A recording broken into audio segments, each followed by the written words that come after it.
പഠിക്കുമ്പോൾ ഏറ്റവും കോമൺ ആയിട്ട് കാണുന്ന രണ്ട് പോയിറ്റിക് ഡിവൈസസ് ആണ് സിമിലിയും മെറ്റഫറും. ഏറ്റവും കൂടുതൽ കുട്ടികൾക്ക് കൺഫ്യൂഷൻ വരുന്നതും ഇതിൽ തന്നെയാണ്. ഏതിലാണ് ലൈക്കും ആസും യൂസ് ചെയ്യേണ്ടത്, ഏതിലാണ് യൂസ് ചെയ്യേണ്ടാത്തത്.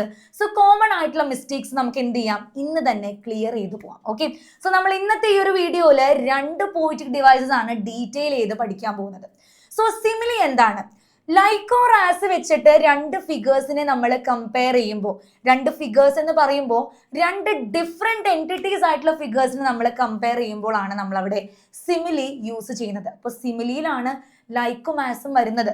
പക്ഷെ മെറ്റഫർ എന്ന് പറയുമ്പോൾ that is A figure of speech that suggest one thing is like the same. അതായത് സജഷൻ ആണത്, സിമിലാരിറ്റി സജസ്റ്റ് ചെയ്യാണ്.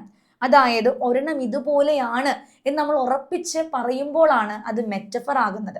ഓക്കെ, സോ അവിടെ ശ്രദ്ധിക്കേണ്ട കാര്യം, മെറ്റഫറിൽ നമ്മൾ ലൈക്ക് ഓർ ആസ് യൂസ് ചെയ്യില്ല. ഓക്കെ, സോ അതാണ് ഏറ്റവും ഇമ്പോർട്ടൻ്റ് ആയിട്ട് നമ്മൾ ബേസ് ചെയ്യേണ്ടത്.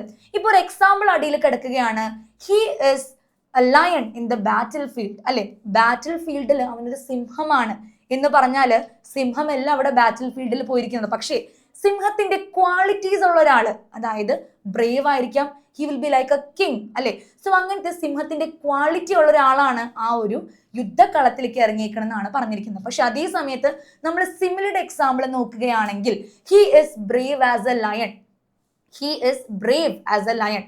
അവൻ ലയനെ പോലെ ബ്രേവ് ആണെന്ന് പറഞ്ഞാൽ അവിടെ ബ്രേവ് മാത്രമാണ് എന്ത് കണക്ട് ആയിരിക്കുന്ന ലയണായിട്ട്. സോ അവൻ ലയനെ പോലെ ബ്രേവ് ആണ്.